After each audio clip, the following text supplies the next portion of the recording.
Bonjour et bienvenue, heureux de vous retrouver à nouveau aujourd'hui. La dernière fois, nous avions vu ensemble les récompenses qui nous attendent dans le ciel, à l'image de la répartition du pays promis de Canaan pour les 12 tribus d'Israël. Nous avions vu plus précisément que 3 de ces 12 tribus avaient vu leur privilège être revus à la baisse, car les pères de ces 3 tribus avaient mal fait quelque chose dans leur vie. Et tout cela pour nous amener à dire que, selon ce que nous pouvons vivre sur cette terre, il est des privilèges dans le ciel qui nous seront accordés ou retirés. Mais cela n'enlève en rien l'entrée gratuite que nous avons dans le ciel en Jésus-Christ. Alors, j'aimerais qu'on puisse voir aujourd'hui, et donc qu'on se pose cette question, est-ce que c'est quelque part injuste de la part de Dieu de nous traiter de la sorte?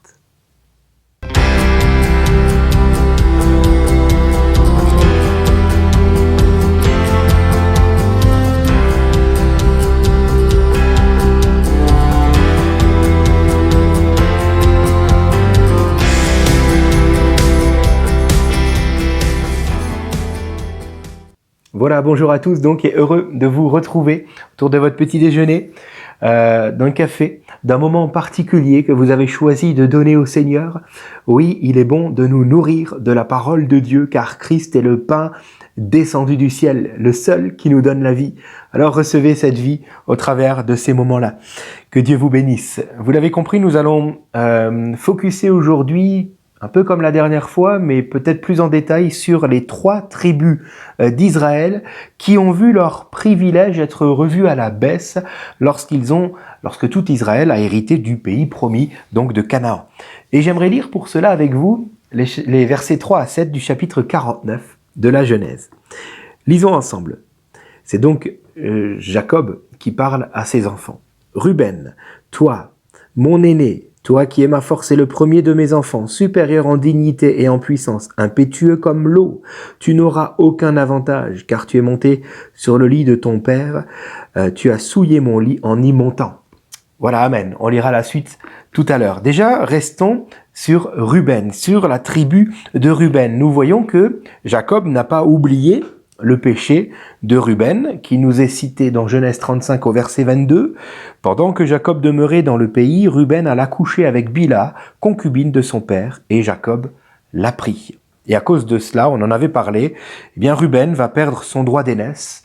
Cette double portion réservée au fils premier-né sera finalement accordée à Joseph, qui aura 2 tribus. Nous pouvons le relire dans 1 Chronique, chapitre 5, verset 1er. En perdant le droit d'aînesse, Ruben va aussi perdre la sacrificature, réservée donc au fils aîné aussi dans la famille. Et cela va être donné à la tribu des Lévites. Nous pouvons le lire dans le livre des Nombres, au chapitre 3 et au verset 41. Et puis, Ruben va finalement perdre aussi la monarchie, la royauté, et cela va être donné à la tribu de Juda. Vous pouvez lire le verset 8e de ce chapitre 49. Alors peut-être que vous pensez que Dieu est injuste parce que, quand même, à cause d'une défaillance, à cause d'un moment de faiblesse, et qui n'a pas des moments de faiblesse sur cette terre? Qui? Moi le premier, j'en connais, malheureusement. Et vous certainement aussi, du moins je l'espère, sinon je me prêche qu'à moi-même. Mais on connaît tous des moments de faiblesse, on connaît tous des régimes un peu plus bas dans la foi. Vous voyez ce que je veux dire? Des journées où on traîne un peu la patte, où ça va pas, et où malheureusement, sans qu'on ne le veuille, sans qu'on ne l'ait projeté, qu'on ne l'ait voulu, eh bien on peut tomber dans le péché sans le vouloir. On connaît tous des moments comme cela. Alors Dieu n'est-il pas injuste de traiter Ruben de la sorte pour un moment de faiblesse? Eh bien, laissez-moi vous dire que ce n'est pas à cause d'un moment de faiblesse que Ruben va perdre le droit d'aînesse. Jacob nous dit qu'il ne s'agit pas simplement d'un problème précis à un moment particulier, non. Jacob dit que Ruben est impétueux comme l'eau. Il a une mentalité impétueuse comme l'eau. On l'a lu à l'instant. Et les commentaires juifs disent ceci, donc, au sujet de Ruben. Ruben est déchu de ses droits naturels. Il avait par sa naissance la dignité et l'opportunité. Cependant, il n'avait aucune force de caractère. Dans la narration, il apparaît comme un homme qui commence de bonnes actions, mais ne les achève pas. Ainsi, par exemple, il va chercher à sauver Joseph. Rappelez-vous, lorsque ses frères voudront le mettre à mort. Il va chercher donc à sauver Joseph et réussit à empêcher son meurtre, mais ce dernier est quand même vendu. Dans l'histoire juive, les descendants de Ruben se comporteront comme leurs ancêtres. Quand, au temps des juges, Déborah relèvera la bannière d'Israël, alors que toutes les tribus se rallient à elle, la tribu de Ruben eut de grandes résolutions, mais aucun acte. Et donc, Jacob est en train de dire là, dans cette parole prophétique, mon fils, oui, tu as couché avec ma concubine, mais ton vrai problème, c'est ta mentalité. Ta mentalité, impétueux comme l'eau. Et nous pouvons lire, au sujet de ce que nous avons dit au sujet donc de la tribu de Ruben, par rapport à Déborah, je lis pour vous Juges chapitre 5, les versets 15 et 16. Mais près des ruisseaux de Ruben, grandes ont été les délibérations du cœur. Pourquoi es-tu resté au milieu des étables à écouter le bêlement des troupeaux? Près des ruisseaux de Ruben, grandes ont été les délibérations du cœur. Et à côté de cela, les autres tribus se rallient à Déborah. Vous comprenez? Combien aujourd'hui de chrétiens, puisque je parle là aux enfants de Dieu, combien aujourd'hui de chrétiens aiment s'arrêter à discuter pendant des heures et des heures sur les choses de Dieu, sans jamais poser un seul acte concret, sans jamais avancer en faisant un pas de foi. Par contre, on aime en parler. Puis les autres autour de nous, ils vont commencer à y aller, mais nous, on est toujours là en train d'en discuter. Oh, je suis pas sûr, puis le temps nous dira s'ils se sont trompés ou pas, on verra bien. Jacob dit au sujet de Ruben, impétueux, ta mentalité est impétueuse comme l'eau, tu es monté sur la couche. Impétueux en hébreu se dit pakaz, qui veut dire être téméraire, c'est-à-dire être disposé à entreprendre sans réfléchir. Alors vous me direz, attends Thomas, tu viens de nous dire le contraire là, il réfléchit trop, il fait rien. Eh bien justement, voilà le problème de Ruben. Il réfléchit trop, il aime parler sur les choses de Dieu, mais il ne fait pas grand-chose concernant ce que Dieu veut. Cependant, concernant ses désirs à lui, il est téméraire. Il réagit, il agit sans même réfléchir. Voilà pourquoi il est monté sur la couche de son père. Alors nous comprenons que aujourd'hui aussi, malheureusement, beaucoup de chrétiens, en ce qui concerne la volonté de Dieu, vont réfléchir, prier, etc. C'est bien de prier, attention, mais ils vont remettre en question 1000 fois ce que Dieu attend d'eux au lieu d'agir par la foi. Cependant, quand il s'agit de leurs propres intérêts, alors là, même pas besoin de réfléchir, et encore, peut-être vont-ils faire une prière, et encore c'est pas sûr, par contre ils foncent, et ils se servent. J'en viens aux tribus de Siméon et de Lévi, et je lis pour vous Genèse 49, les versets 5 à 7. Siméon et Lévi sont frères. Leurs épées sont des instruments de violence. Je ne veux pas participer à leur conciliabule. Je ne veux pas m'associer à leur assemblée, car pour assouvir leur colère, ils ont tué des hommes, et pour suivre leurs désirs, ils ont mutilé les jarrets des taureaux. Maudite soit leur colère, car elle est violente, et leur fureur, car elle est cruelle. Je les séparerai dans Israël, je les disperserai dans le pays. Amen. Jacob se souvient de cette alliance meurtrière que Siméon et Lévi ont contractée ensemble face, rappelez-vous, aux hommes de Sichem. Effectivement, il existe certaines personnes qui lorsqu'elles sont seules, sont paisibles. Il n'y a aucun problème. Cependant, lorsque ces personnes-là se retrouvent avec une certaine catégorie de personnes à leur côté, alors là, il y a le meurtre. Il y a le meurtre. Que mon âme n'ait point part à leur conciliabule, dit Jacob, c'est-à-dire à leur intrigue, à leur conspiration. Combien de chrétiens aujourd'hui tuent avec la langue? Car la langue tue. C'est pas moi qui le dis, c'est la parole de Dieu. Combien, lorsqu'ils sont seuls, ne disent aucun mot, mais lorsqu'ils sont avec une certaine catégorie de personnes, vont commencer à conspirer, à former des intrigues et à tuer avec leur langue. Combien aujourd'hui lorsqu'ils se retrouvent avec leur Siméon ou leur Lévi, vont être heureux, vont se frotter les mains et vont commencer à cracher du venin. J'aimerais qu'on puisse se poser la question.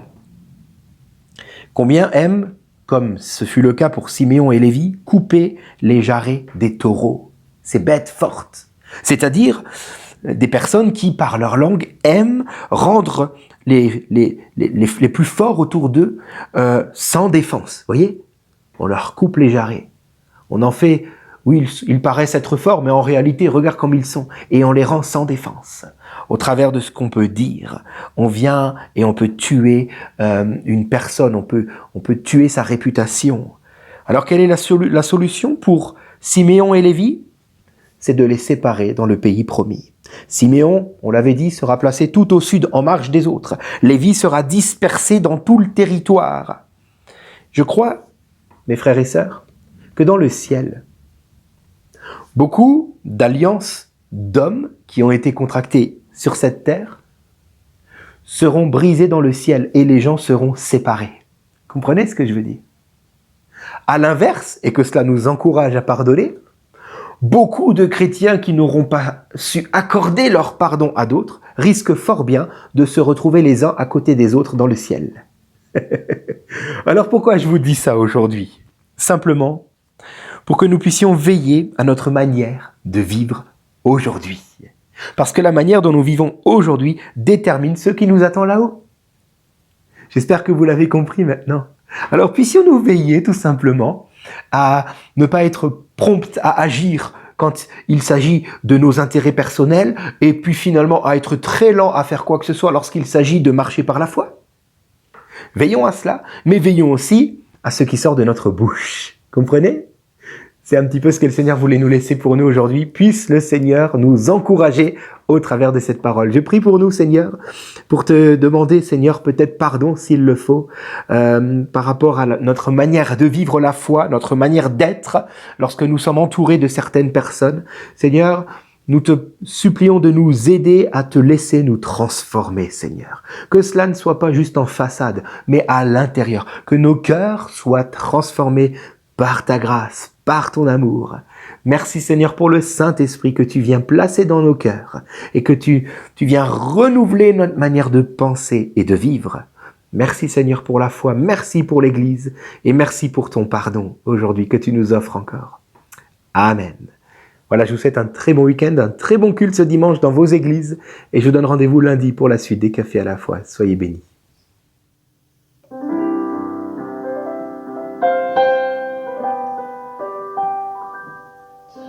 Oh, viens devant le saint trône pour adorer le roi. Viens devant le saint trône et sa gloire apparaîtra.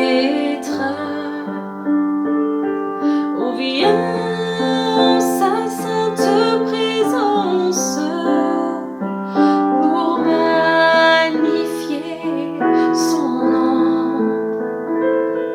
Oh, viens devant le saint trône, tu ne seras plus jamais le même.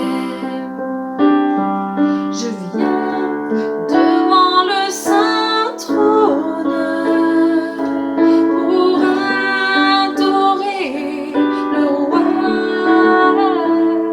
Je viens devant le saint trône et sa gloire apparaîtra. Je viens en sa sainte présence pour magnifier son nom. Je viens